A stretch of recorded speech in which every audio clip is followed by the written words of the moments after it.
रामचन्द्रपरब्रह्मणे नमः। श्रीगुरुभ्यो नमः। श्रीमात्रे नमः। श्रीगणेशाय नमः।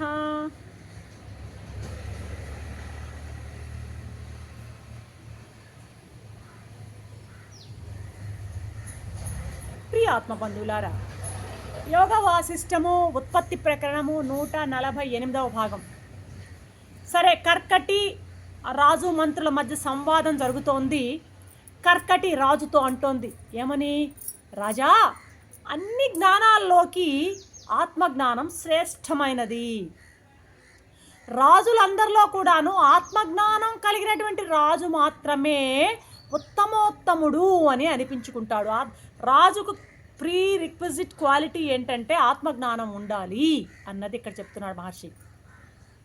అదేవిధంగా రాజే కాదు, ఆ రాజుకి సహాయకారిగా ఉన్నటువంటి మంత్రి కూడా ఆత్మజ్ఞుడైనప్పుడు మాత్రమే దూరదృష్టితో ఆ రాజ్యాన్ని అతను కాపాడగలడు.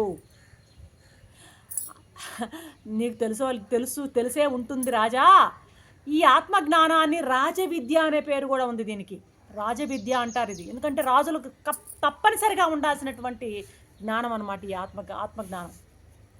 సో అట్టి ఆత్మజ్ఞానం లేకపోతే రాజు సమదృష్టితో వర్తించలేడు. ఆత్మజ్ఞానం లేనప్పుడు రాజు అందరి పట్ల సమానమైనటువంటి దృష్టిని కేంద్రీకరించి ఆ పాలనని చేయలేడు.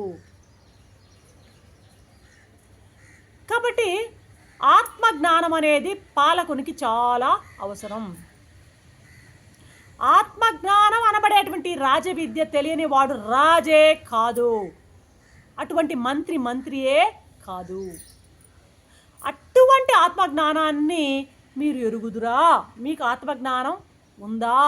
మీరు ఆత్మజ్ఞాన స్వరూపులేనా? ఎరిగి ఉంటే మీరు ధన్యులు. అప్పుడు నా వలన మీకు శ్రేష్టమైనటువంటి శ్రేయస్సే కలుగుతుంది. నీవు ఆత్మజ్ఞానం కన్నా మీకు ఉన్నట్లయితే. మీకు ఆత్మజ్ఞానం లేకపోతే మీకు అనర్థం తప్పదు. మీరు కనుక ఆత్మజ్ఞానం ఎరగకుండానే జీవిస్తూ ఉన్నట్లయితే మీరు మీ రాజ్యానికి, మీ ప్రజలకు, మీ లోకానికి, అంత దేనికి మీకు మీరే అనర్థాన్ని కలుగు చేసుకున్నటువంటి వాళ్ళు అవుతారబ్బాయ్. మీరు ఆత్మజ్ఞులు కాకపోతే మాత్రం నా స్వభావానుసారంగా మిమ్మల్ని చంపి నేను నా ఆకలి తీర్చుకుంటాను. ముందుగా నేను మిమ్మల్ని కొన్ని ప్రశ్నలు వేస్తా. మీరు ఇవ్వబోయే సమాధానాలను బట్టి నాకు తృప్తి కలిగించేటివైతే, మీరు ఆత్మజ్ఞాన సంపన్నులే అనే రూఢి నాకు కలిగితే, ఒక తల్లి తన బిడ్డను ఎలా ప్రీతిపాత్రంగా దగ్గర తీసుకుంటుందో మీరు నాకు ప్రీతిపాత్రులు అవుతారు. అప్పుడు నా నుండి మీరు తప్పించుకోగలుగుతారు. నేను అడగబోయే ప్రశ్నలకు సమాధానాలు గన చక్కగా ఇవ్వగలిగితే, మీరు బాగా చక్కగా విచారించి స్వానుభవాన్ని దృష్టిలో పెట్టుకొని నిర్భయంగా విమర్శనాపూర్వకంగా సమాధానాలు ఇవ్వడానికి ప్రయత్నించండి. ఇంతకు మునిపే అన్నాడే మీ మంత్రి, ఏమన్నాడు? నీ కార్యం సునిశ్చితమైనట్లే అని మంత్రి చెప్పాడు కదా చుచాయిగా. అంటే దాని అర్థం ఏంటి? నా కోరికను మీరు సఫలం చేస్తారని ప్రతిజ్ఞ చేసినట్టే కదా. మీ వంటి ఉత్తములు చేసిన ప్రతిజ్ఞను దాటరు, అన్నమాట తప్పరు. ఇక కాచుకోండి, నా ప్రశ్నలను శ్రద్ధగా వినండి,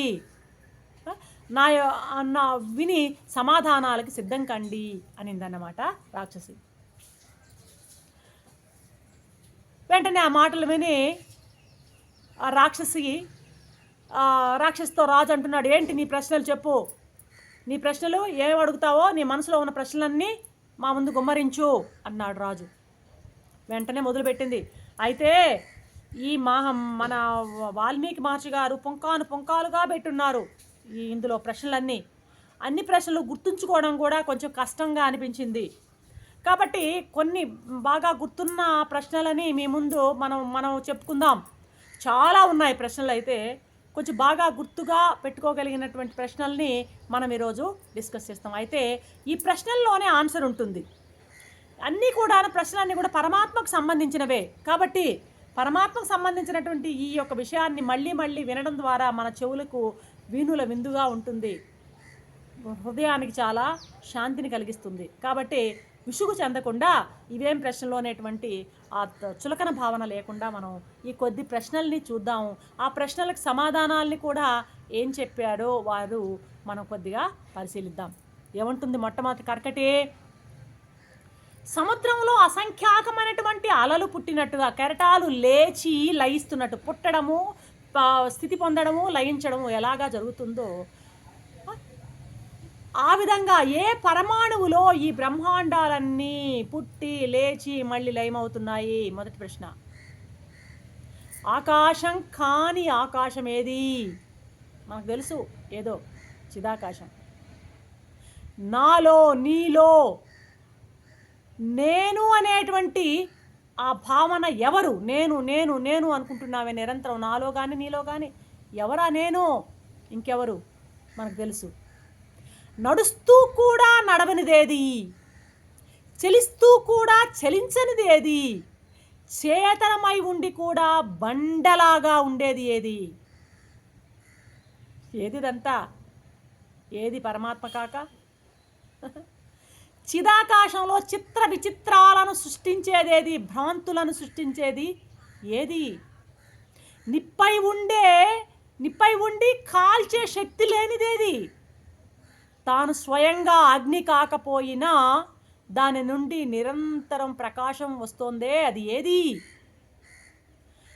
తాను నాశరహితుడై సమస్తాన్ని ప్రకాశింపజేసేవాడెవడు? సూర్య చంద్ర నక్షత్రాలకు ప్రకాశాన్ని ఇచ్చేదెవరు? చెట్లకు, తీగలకు, పుట్టు గుడ్డికి, ఇంద్రియాలు లేని వారికి కూడాను సర్వజీవులను ప్రకాశింపజేసేటువంటి శక్తి ఏది? ఆకాశాన్ని పుట్టించింది ఎవరు? అన్నింటికీ సత్తును కలగజేస్తుంది ఎవరు?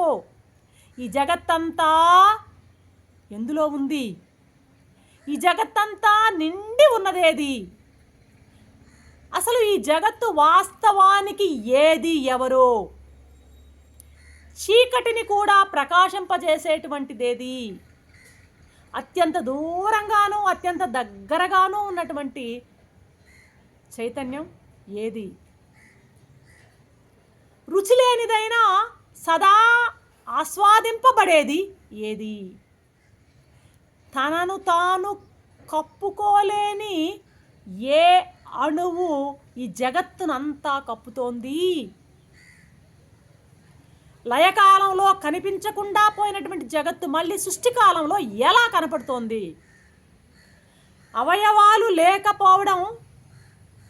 లేకపోయినా సరే సమస్త జ్ఞానాన్ని ఎవరు పొందగలుగుతున్నారు?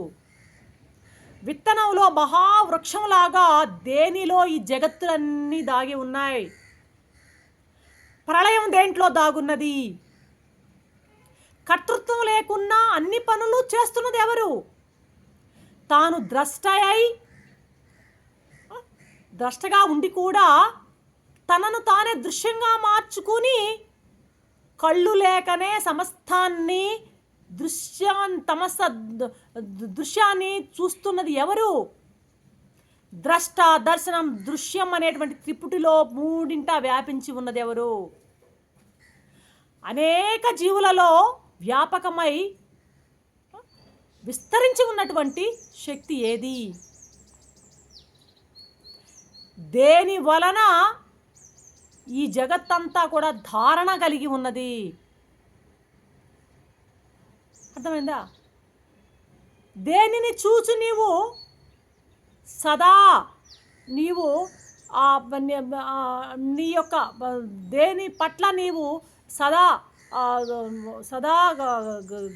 జ్ఞానంతో, ఏకాగ్రతతో దేనినైతే నీవు మనసులో ధ్యానించాల్సినటువంటి ఆ జ్ఞానం ఏది? రాజా, ఇవన్నీ నీలో ఉన్నాయా?